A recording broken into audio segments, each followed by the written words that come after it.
ನಮಸ್ಕಾರ, ಆರ್ಗ್ಯಾನಿಕ್ ಕಿಚನ್ಗೆ ಸ್ವಾಗತ. ಇವತ್ತು ನಾನು ಮಾಡ್ತಾ ಇರುವಂಥ ರೆಸಿಪಿ ಈವ್ನಿಂಗ್ ಸ್ನ್ಯಾಕ್ಸ್ ಮಾಡ್ಕೊಳ್ತಾ ಇದ್ದೀನಿ. ಮಕ್ಕಳಿಂದ ಹಿಡಿದು ದೊಡ್ಡವರವರಿಗೂ ಇಷ್ಟವಾಗುವಂತಹ ಬ್ರೆಡ್ ಸ್ಯಾಂಡ್ವಿಚ್ ಮಾಡ್ಕೊಳ್ತಾ ಇದ್ದೀನಿ. ಈ ಗ್ರೀನ್ ಚಟ್ನಿ ಹಾಗೆಯೇ ಸ್ಯಾಂಡ್ವಿಚ್ ಸಾಸ್ನ ಮನೇಲೇ ಮಾಡಿಕೊಂಡು ಬೆಣ್ಣೆ ಸಹ ಮನೆಯಲ್ಲೇ ಮಾಡ್ಕೊಂಡಿದ್ದೀನಿ. ಇದಕ್ಕೆ ಸ್ಟಫಿಂಗ್ ರೆಡಿ ಮಾಡಿಕೊಂಡು, ಆದರೆ ಬ್ರೆಡ್ ಹಾಗೆಯೇ ಚೀಸ್ ಮಾತ್ರ ಹೊರಗಡೆಯಿಂದ ತರಿಸ್ಕೊಂಡು ಈವ್ನಿಂಗ್ ಸ್ನ್ಯಾಕ್ಸ್ ಬ್ರೆಡ್ ಸ್ಯಾಂಡ್ವಿಚ್ ಮಾಡ್ಕೊಳ್ತಾ ಇದ್ದೀನಿ. ತುಂಬಾ ಈಸಿಯಾಗಿ ಹೆಲ್ದಿಯಾಗಿ ಮನೆಯಲ್ಲೇ ಬ್ರೆಡ್ ಸ್ಯಾಂಡ್ವಿಚ್ ಯಾವ ರೀತಿ ಮಾಡ್ಕೊಳ್ಳೋದು ಅಂಥೇಳಿ ಇವತ್ತಿನ ವಿಡಿಯೋದಲ್ಲಿ ನೋಡೋಣ. ಚೀಸ್ ಬೇಡ ಅಂತ ಹೇಳಿದ್ರೆ ಸ್ಕಿಪ್ ಸಹ ಮಾಡ್ಕೊಳ್ಬೋದು. ಯಾರು ತಾನೇ ಚೀಸ್ ಬೇಡ ಅಂತ ಹೇಳ್ತಾರೆ ಅಲ್ವಾ. ಸರಿ ಬನ್ನಿ, ಮೊದಲಿಗೆ ಈ ಸ್ಯಾಂಡ್ವಿಚ್ ಸಾಸ್ ಹೇಗೆ ಮಾಡ್ಕೊಳ್ಳೋದು ಅಂಥೇಳಿ ನೋಡೋಣ.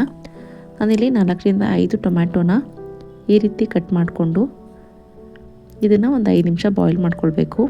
ಇದ್ರ ಜೊತೆಗೆ ನಾನು ಒಂದು 4 ಬ್ಯಾಡಗಿ ಮೆಣಸಿನ್ಕಾಯಿ ಹಾಗೆಯೇ ಒಂದು ಅರ್ಧ ಈರುಳ್ಳಿ ಹಾಕಿ ಸ್ವಲ್ಪ ನೀರು ಹಾಕಿ ಇದನ್ನು ಒಂದು 5 ನಿಮಿಷ ಬಾಯ್ಲ್ ಮಾಡ್ಕೊಳ್ತೀನಿ. ಇದು ಬಾಯ್ಲ್ ಆಗೋವರೆಗೆ ನಾವಿಲ್ಲಿ ಗ್ರೀನ್ ಚಟ್ನಿನ ರೆಡಿ ಮಾಡ್ಕೊಳ್ಳೋಣ. ನಾನು ಮೊದಲಿಗೆ ಒಂದು ಸ್ವಲ್ಪ ಪುದೀನ, 4 ಹಸಿಮೆಣಸಿನ್ಕಾಯಿ, ಒಂದು ಅರ್ಧ ಇಂಚ್ ಆಗುವಷ್ಟು ಶುಂಠಿ, ಅದೇ ಪ್ರಮಾಣದಲ್ಲಿ ಕೊತ್ತಂಬರಿ, ನಾವು ಪುದೀನ ತೊಗೊಂಡಷ್ಟು ಅದು ಸಹ ತೊಗೊಳ್ಬೇಕು. ಒಂದು 4ರಿಂದ 5 ಸ್ಪೂನ್ ಆಗುವಷ್ಟು ಮೊಸರು, ಒಂದು ಅರ್ಧ ನಿಂಬೆಹಣ್ಣು, ಇದಿಷ್ಟನ್ನು ಹಾಕಿ ರುಬ್ಕೊಂಡ್ರೆ ನಮಗೆ ಗ್ರೀನ್ ಚಟ್ನಿ ರೆಡಿ ಆಗುತ್ತೆ. ಪೂರ್ತಿ ನುಣ್ಣಗೆ ರುಬ್ಕೊಂಡಿರಬೇಕು. ಈ ರೀತಿ ಆಗಿದ್ರೆ ಸಾಕು. ಇವಾಗ ನಮಗೆ ಟೊಮ್ಯಾಟೊ ಸಹ ಬೆಂದಿದೆ. ಇದನ್ನು ಸಹ ಇವಾಗ ರೆಡಿ ಮಾಡ್ಕೊಳ್ಳೋಣ. ಇದನ್ನು ತಣ್ಣಗಾದ್ಮೇಲೆ ಇದನ್ನು ರುಬ್ಕೊಳ್ಬೇಕು. ಮೊದಲಿಗೆ ಈ ಟೊಮ್ಯಾಟೊವಿನ ಸಿಪ್ಪೆ ತೆಗೆದು ಇದನ್ನು ಸಹ ತರ್ತರಿಯಾಗಿ ರುಬ್ಕೊಂಡ್ರು ತೊಂದರೆ ಇಲ್ಲ, ನುಣ್ಣಗೆ ರುಬ್ಕೊಂಡ್ರು ತೊಂದರೆ ಇಲ್ಲ. ನಾನು ಸ್ವಲ್ಪ ತರ್ತರಿಯಾಗಿ ರುಬ್ಕೊಳ್ತಾ ಇದ್ದೀನಿ. ಇದನ್ನು ಸಹ ಪ್ಯೂರಿ ಮಾಡಿಕೊಂಡು ಏನು ಮಾಡಬೇಕು ಅಂದರೆ ಒಂದು ಸ್ವಲ್ಪ ಒಗ್ಗರಣೆ ಕೊಟ್ಕೊಳ್ಬೇಕು.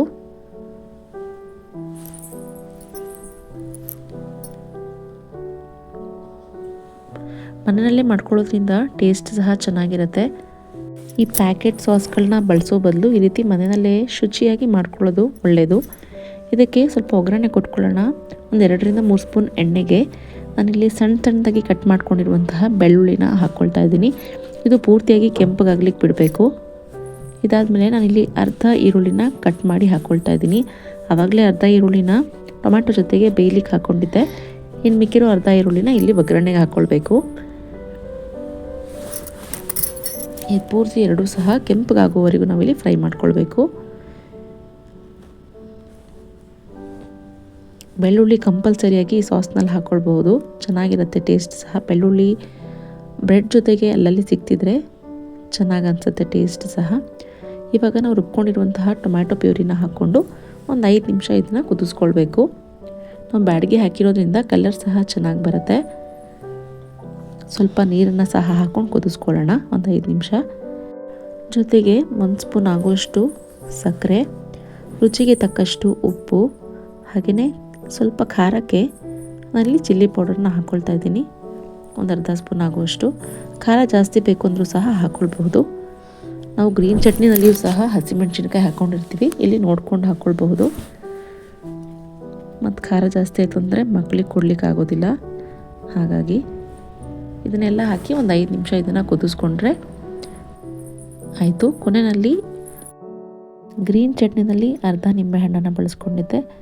ಇನ್ನು ಮಿಕ್ಕಿರೋ ಅರ್ಧ ನಿಂಬೆಹಣ್ಣನ್ನು ಸ್ಯಾಂಡ್ವಿಚ್ ಸಾಸ್ನಲ್ಲಿ ಬಳಸ್ಕೊಳ್ತಾ ಇದ್ದೀನಿ.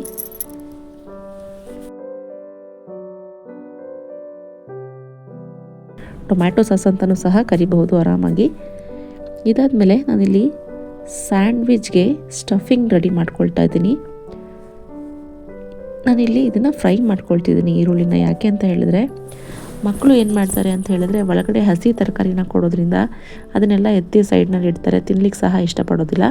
ಹಾಗಾಗಿ ನಾನು ಸ್ವಲ್ಪ ಲೈಟಾಗಿ ಒಂದು 20-30% ನಾನಿಲ್ಲಿ ಫ್ರೈ ಮಾಡ್ಕೊಳ್ತೀನಿ. ಆವಾಗ ಮಕ್ಕಳಿಗೆ ಹಸಿ ತರಕಾರಿ ಹಾಕಿದ್ದೀವಿ ಅಂತಲೂ ಸಹ ಅನಿಸೋದಿಲ್ಲ, ಆರಾಮಾಗಿ ಸಹ ಪೂರ್ತಿಯಾಗಿ ಸಹ ತಿಂತಾರೆ. ಹಾಗಾಗಿ ನಾನಿಲ್ಲಿ ಈರುಳ್ಳಿ, ಕ್ಯಾಪ್ಸಿಕಮ್ ಹಾಗೆಯೇ ಟೊಮ್ಯಾಟೊ ತೊಗೊಂಡಿದ್ದೀನಿ. ಹಾಗೆಯೇ ಇದೆಲ್ಲ ಸ್ವಲ್ಪ ಬೇಯಿಸ್ಕೊಂಡಾದಮೇಲೆ ಸ್ವೀಟ್ ಕಾರ್ನ್ನ ಸಹ ಬೇಯಿಸಿಟ್ಕೊಂಡಿದ್ದೀನಿ, ಅದನ್ನು ಮಿಕ್ಸ್ ಮಾಡ್ಕೊಳ್ತೀನಿ ಕೊನೆಯಲ್ಲಿ. ಇದ್ರ ಜೊತೆಗೆ ಬೇರೆ ವೆಜಿಟೇಬಲ್ಸ್ನ ಸಹ ಹಾಕ್ಕೊಳ್ಬೋದು. ಕ್ಯಾರೆಟ್ ಅಥವಾ ಕುಕ್ಕುಂಬರ್ ಅಥವಾ ಕ್ಯಾಬೇಜ್ ಇದೆಲ್ಲ ಹಾಕ್ಕೊಳ್ಬೋದು, ಅದು ನಮ್ಮ ಇಷ್ಟ. ನಾನು ಇಷ್ಟನ್ನೇ ಹಾಕ್ಕೊಳ್ತಿದ್ದೀನಿ ಸಾಕು ಅಂಥೇಳಿ. ಇವಾಗ ಇದು ಸಹ ಚೆನ್ನಾಗಿ ಫ್ರೈ ಆಗಿದೆ. ಇದ್ರ ಜೊತೆಗೆ ಕೊನೆಯಲ್ಲಿ ನಾನಿಲ್ಲಿ ಸ್ವೀಟ್ ಕಾರ್ನ್ನ ಬೇಯಿಸ್ಕೊಂಡು ಹಾಕ್ಕೊಳ್ತಾ ಇದ್ದೀನಿ. ಸ್ವೀಟ್ ಕಾರ್ನ್ ತುಂಬಾ ಟೇಸ್ಟ್ ಕೊಡುತ್ತೆ, ಮಿಸ್ ಮಾಡಿದೆ. ಸ್ವೀಟ್ ಕಾರ್ನ್ನ ಮಾತ್ರ ಹಾಕ್ಕೊಳ್ಳಿ. ಇವಾಗ ನಮಗೆ 2 ಚಟ್ನಿ ರೆಡಿಯಾಗಿದೆ. ಬೆಣ್ಣೆ ಸಹ ಬೇಕಲ್ವಾ, ಬೆಣ್ಣೆನೂ ಸಹ ನಾನು ಮನೆಯಲ್ಲೇ ಮಾಡ್ಕೊಂಡಿದ್ದೀನಿ. ನಾನು ಯಾವಾಗಲೂ ಮನೆಯಲ್ಲೇ ಬೆಣ್ಣೆ ರೆಡಿ ಮಾಡ್ಕೊಳ್ಳುವಂಥದ್ದು, ಬೆಣ್ಣೆ ತುಪ್ಪ. ನೋಡಿ, ನನಗೆ 20 ದಿನಕ್ಕೆ ಇಷ್ಟು ಬೆಣ್ಣೆ ಸಿಗುತ್ತೆ.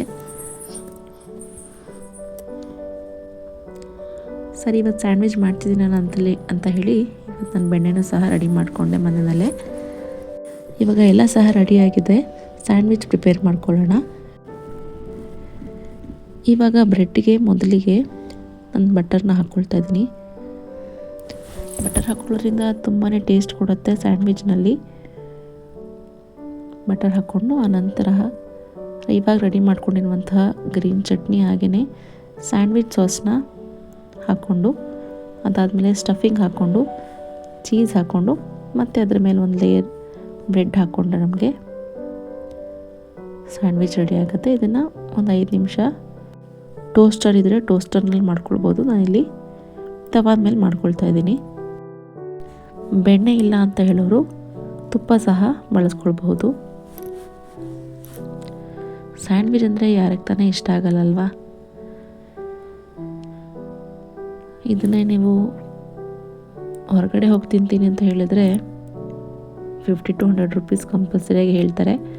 ನಾವು ಅದೇ 150 ರುಪೀಸ್ ನಾವು ಖರ್ಚು ಮಾಡ್ತು ಅಂತ ಹೇಳಿದ್ರೆ ಚೀಸ್ ಅಂತೂ ಬರುತ್ತೆ ನಮಗೆ. ಇನ್ನು ಮಿಕ್ಕಿರೋದೆಲ್ಲ ಪದಾರ್ಥಗಳು ಮನೆಯಲ್ಲೇ ಇರುತ್ತೆ.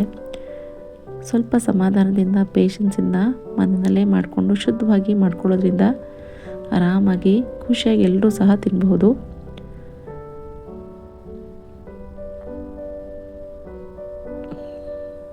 ಇವಾಗ ಇದು ರೆಡಿ ಆಗಿದೆ. ಇದನ್ನು ಪೂರ್ತಿ ಲೋ ಫ್ಲೇಮ್ನಲ್ಲಿ ಒಂದ್ಸರಿ ತವಾ ಮೇಲೇ ಫ್ರೈ ಮಾಡ್ಕೊಳ್ಳೋಣ.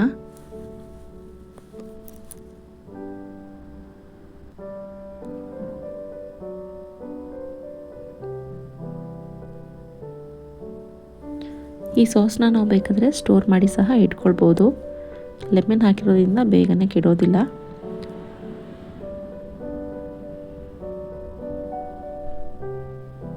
ನನಗಿವಾಗ ಎಷ್ಟು ಬೇಕಾಗಿತ್ತೋ ಅಷ್ಟು ಮಾತ್ರ ನಾನು ರೆಡಿ ಮಾಡ್ಕೊಂಡಿದ್ದೆ.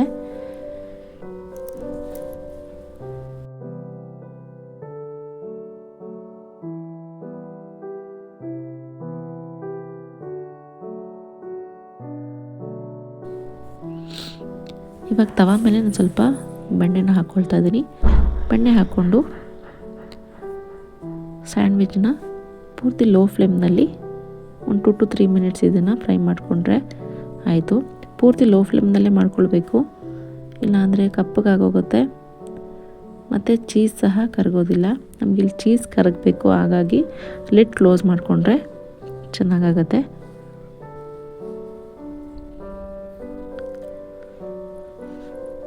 ಮನೆಯಲ್ಲೇ ಮಾಡಿರುವಂತಹ ಸ್ಯಾಂಡ್ವಿಚ್ ರೆಡಿಯಾಗಿದೆ.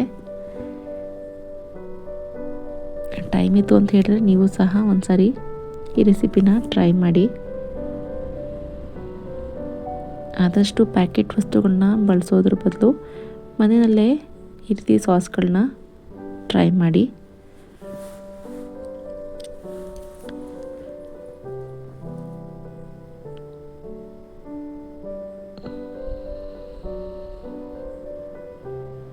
ಇವಾಗ ಬ್ರೆಡ್ ಸ್ಯಾಂಡ್ವಿಚ್ ರೆಡಿಯಾಗಿದೆ.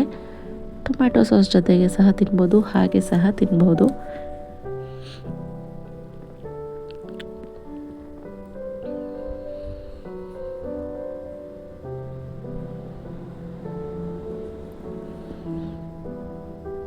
ಚೀಸು ಬಟರ್ ಹಾಕಿರೋದ್ರಿಂದ ತುಂಬಾ ಟೇಸ್ಟಿಯಾಗಿ ಚೆನ್ನಾಗಾಗಿತ್ತು ಬ್ರೆಡ್ ಸ್ಯಾಂಡ್ವಿಚ್.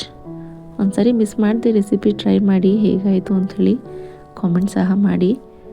ನನ್ನ ಈ ಚಾನಲ್ನ ಯಾರೆಲ್ಲ ಸಬ್ಸ್ಕ್ರೈಬ್ ಮಾಡ್ಕೊಂಡಿಲ್ವೋ ಪ್ಲೀಸ್ ಸಬ್ಸ್ಕ್ರೈಬ್ ಮಾಡ್ಕೊಳ್ಳಿ. ಈ ವಿಡಿಯೋನ ನಿಮ್ಮ ಫ್ರೆಂಡ್ಸ್ ಆ್ಯಂಡ್ ಫ್ಯಾಮಿಲೀಸ್ಗೂ ಕೂಡ ಶೇರ್ ಮಾಡಿ. ಲೈಕ್ ಹಾಗೂ ಕಾಮೆಂಟ್ನ ಮಾಡೋದನ್ನು ಮರಿಬೇಡಿ. Thank you.